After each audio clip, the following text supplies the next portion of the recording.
Yo! Morning. Wala lang. Video lang uli ako. Gising ko lang eh.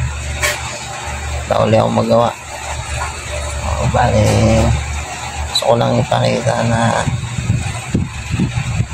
may improvement na tayo. Naka-recover na yung katawan natin. At kanya ko na tumayo ngayon mag-isa. Tayo na ako ngayon mag-isa. Diba? Medyo napakasakit pa rin. Sakit pa rin. Sobra. Pero tayo na ako mag-isa. Ngayon, ang problema lang na ito. Yung kamay ko. Ayun. Pang-geng-geng o kaka-geng-geng ko. Ganyan na. Ayun. Medyo may sariling buhay. Sariling buhay niya. Tapos yung ganyan. Ayun. Tama. Iangat ko yan. Pusa yan bababa. Kabilaan yun boy.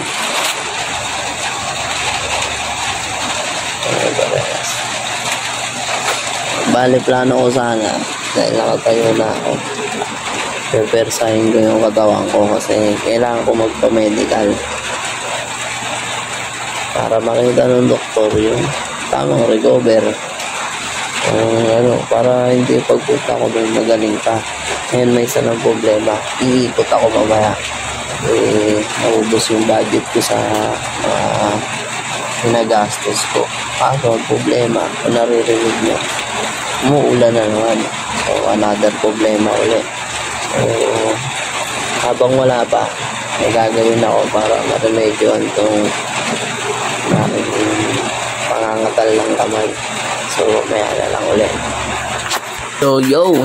Ito yung sinasabi kong gagawin kong remedyo. Mag-hot compress tayo. Ayan, hot compress. Ayan. Pang-pakalma lang ng daliri natin. Tsaka ng joint natin. Kasi pati ito masakit to. Ayan. Ewan ko ba pag gumagaling yung pako. Pumirekta siya rito sa mga daliri ko. Pero nakakatayo na ako. Ayan, may impact na. Gumagawa lang ulit ako ng video kasi wala akong magawa. Hindi ko ito ginagawa kasi para pang-vlog. Hindi. Ano to? Memories ko. Para may balikan ako ng mga katangahan ko. Mga kalokohan ko. Mga ginawa ko na di dapat. Yan. Sakit na yan. Paalala.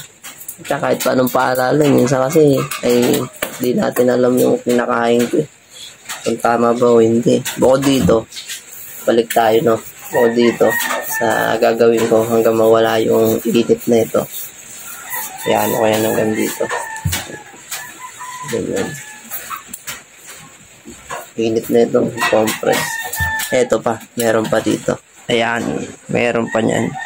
Talagay ko dyan maya-maya yung pako. Ano yan?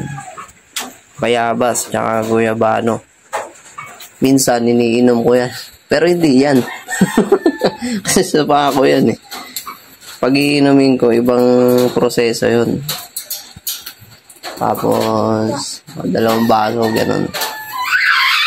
Kaso napakabira, hindi ko kasi kaya yung lasa. Pero madalas yan sa paa. Pero pinaka madalas talagang ginagawa dyan, mainit lang, may asin. Tapos bababad ko. Pag naka-recover na ako, pag ito, gaya na ito, nakaya ko nang iangat-angat. Nakaraan, di ko naaangat eh. Bale yun, mabalik tayo. Yun lang yun. Pababad ko lang yan dyan. Yan, binababad ko na sa ngayon. Iinit talaga eh. Kung saan pakita kasi mahirapan ako kasi nga medyo shaky yung kamay ko. Tapos bibidyo ako kung ganyan para makita nyo. Init. Bibidyo ako para makita nyo kung paano kung binababa.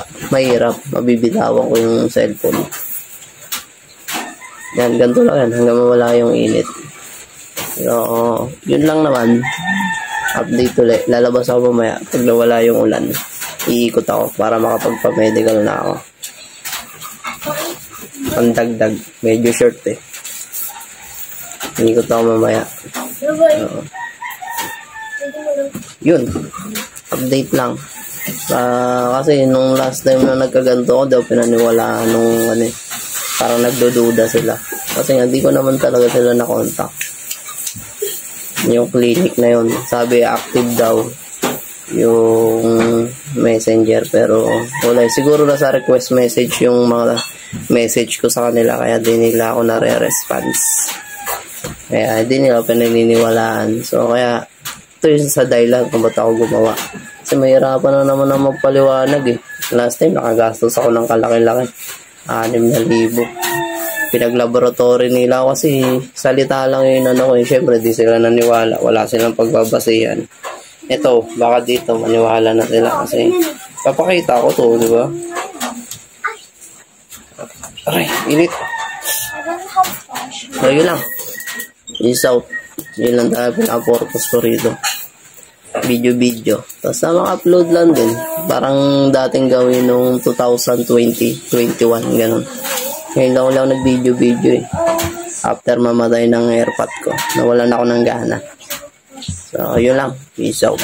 Ingat lagi.